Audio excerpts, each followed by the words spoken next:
Hello, I'm Tim Lawrence, Edexcel Subject Advisor for Psychology and also International Science Qualifications.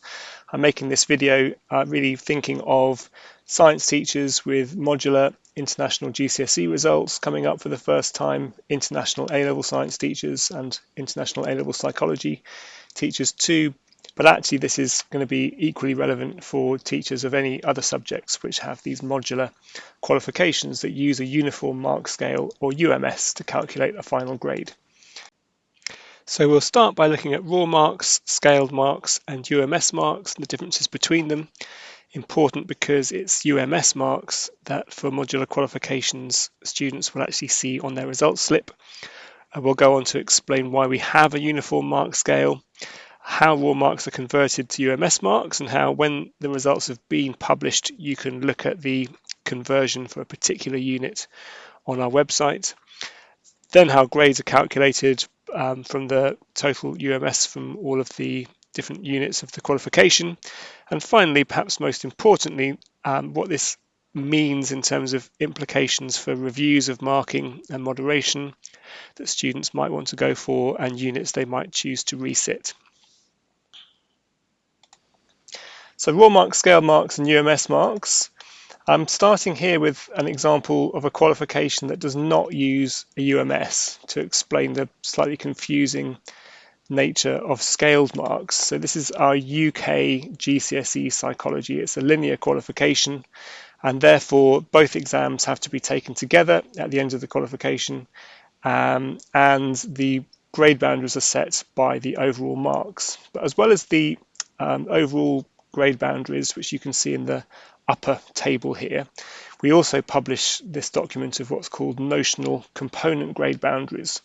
Now there's not technically a grade boundary for paper 1, paper 2 because they have to be taken together. The grade boundary is set at the level of the whole qualification, both combined. However, to help teachers who are using these as mock exams, we do publish these notional grade boundaries. Now, if you look at these numbers, you'll see they don't actually add up.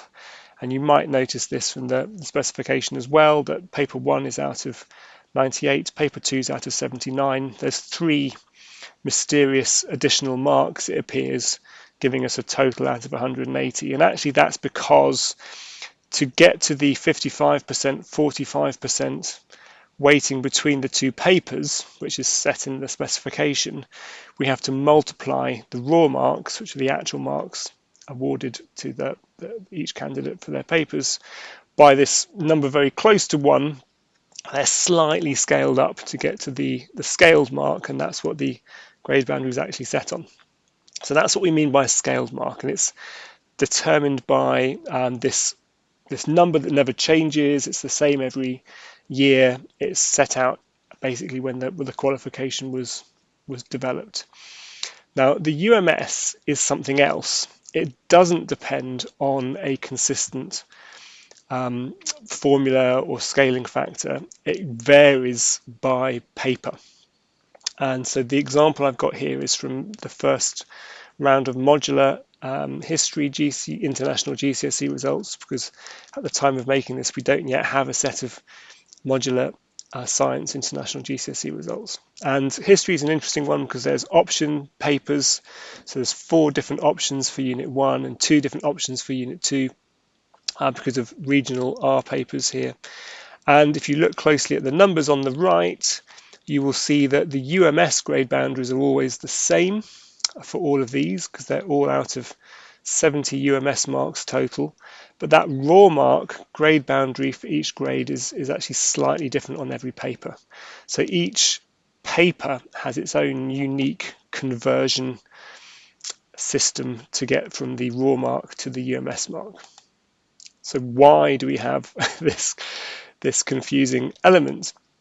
Well, grade boundaries, first of all, always vary for all qualifications from all exam boards. Usually only very slightly because the aim is to keep each exam series as comparable as possible within a certain specification. Sometimes they shift more because the exam board has actually deliberately changed things to improve the experience for candidates or for other reasons, and that can mean that you get more significant jumps occasionally. either way, what the senior examiners are doing at the end of each exam series when all the marks are in is looking at a very wide range of evidence, which you can read more about on our Understanding Marks and Grades webpage, which I'll give you the address for later. And they make sure that the boundaries are set unique for that series to ensure equality of standards, so that a certain grade, like a grade 7 or an A grade, A level, always has the same value, the same meaning. Now, when you have modular qualifications, you have an additional problem, which is that candidates might be combining modules taken in different years, maybe a number of different exam series, and therefore, despite these variations in the difficulty of papers, we have to make sure that there's fairness and that each year, each series is contributing equally, and that's where the UMS comes in. It's the solution to that problem. UMS grade boundaries, as it says here, are always fixed, and we'll look at examples of them in a second.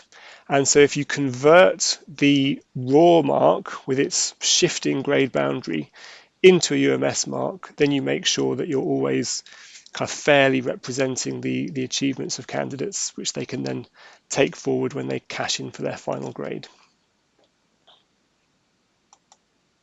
So how are these actually converted? So a unique conversion table is basically worked out. It's not a simple formula. It's based on the distribution of actual marks on each individual exam paper. So we have this grade converter website. Again, you can look in the description of this video to find the actual link. And so here, for my example, I chose International A Level, June 2024 series, chemistry, and then it's actually different for each individual unit as well. So this is for Unit 4. And then the table that appears on that web page defaults to converting an individual mark. But if you click on all scores, and it's a very long table because it's got every mark out of 90 on this case, and the UMS mark out of 120, which it's mapped to. And you can see just from the 4 marks on screen here that those top marks all convert to 120 UMS. And in fact, a lot of marks will convert to 120 UMS, because once you're into about the top 2 or 3% of candidates on that particular exam paper, whatever marks those represent will get you the full UMS mark.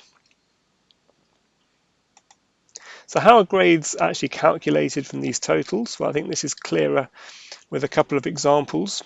So the UMS grade boundaries are always for GCSE 90% for a grade 9 and so on all the way down to 10% for a grade 1. So for our new modular international GCSEs in science, in biology, chemistry, physics and double award science, there isn't actually going to be a unit that's out of 100, but I've included this UMS out of 100 so you can see the percentages there.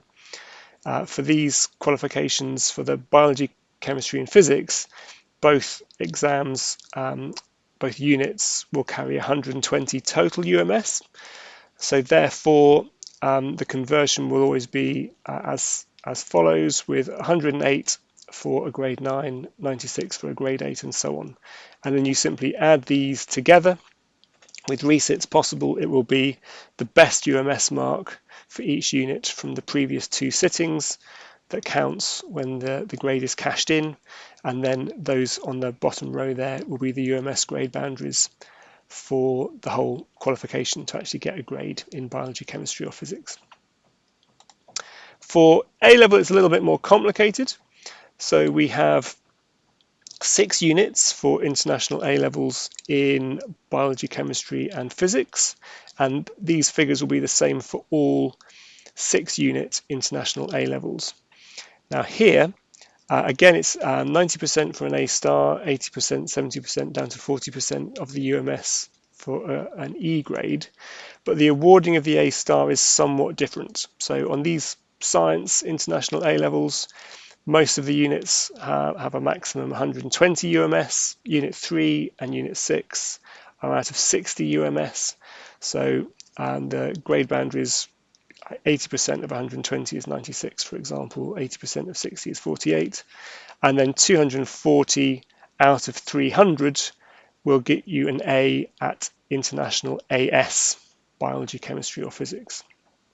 Now, students that go on to do units 4, 5 and 6 to complete the full A level, they will achieve an A star if they achieve 270 out of 300 on the IA2 units. That's units 4, 5 and 6 for 6-unit international A levels. And if they get 480 out of 600, which is the A grade threshold overall. So this produces some slightly unusual situations possibly which can be confusing for teachers and students. It means that as long as they have 210, which is a very low B, but just a B from their first 3 units, then they have an equal chance really of getting an A star compared to someone with 300 out of 300 from the IAS units, because they'll still end up with 480 overall if they get 270 out of 300 on the final 3 units. So the reason for this is that the final 3 units are more challenging. It kind of weights the A star grade towards performance in the final year of the course. It's a bit more forgiving of students that develop those strengths later on. It means that they don't need to go back and resit their IAS units in the hope of getting an A star if they dropped a few marks there. And finally, almost my final slide, just to look at the International A-Level Psychology. It works in exactly the same way in terms of the percentages here, but there's only 4 units. So the total is out of 200 and 400, and you can see how the breakdown works there. So what might we need to explain to students who are thinking about applying for a review of marking and moderation, a remark of their paper, or thinking about resitting a unit in the future? Well, to look at this, I've got an example looking at a 2-unit international GCSE, for example, in biology, chemistry or physics, but the principle is the same for international A levels as well. So I've repeated the grade boundaries in that upper table and some hypothetical candidate results in the lower table. So if this candidate looks at the grade boundaries, they'll see that they were only 1 UMS mark, so probably just 1 raw mark as well, away from a grade 9 on unit 1, but they've only just achieved a grade 7 on unit 2. They've got the grade 7 grade boundary mark of 84 UMS. So this leaves them only 1 mark away from a grade 8, but they're currently sitting on a very high grade 7 overall. And I think their instinct might be that they want to either remark or resit unit 1 to get that up to a grade 9 if they get just 1 extra mark, and then they'll have a grade 8 overall. Now that's absolutely true, but actually it doesn't matter where that extra UMS mark comes from. It's not the grades that are averaged, it's the UMS marks that go forward, and it's the total UMS that matters. So the question becomes not how can you increase one of your units by a grade, it's how can you get the extra UMS marks that you need most likely to go up to the next grade. And so I would say that certainly if they feel like both papers went equally well, if they don't have the sense that they missed out questions or they got questions wrong on unit 2, they're more likely to make improvement on the unit they've done less well on. It doesn't matter that they've only just got a grade 7. If they can just make that a slightly higher grade 7, get 85 UMS with a reset of unit 2, for example, then that would increase their overall grade. So I think that's a good example of why it's important to understand how grades are calculated. So I will just finish by saying that if you have queries on results day and you're supporting students, then do remember there's a lot of advice and guidance on our website, link in the description, but this page is very useful, and you can also find results day information that's relevant to a particular subject for a particular year by looking in the news pages on the qualification webpage.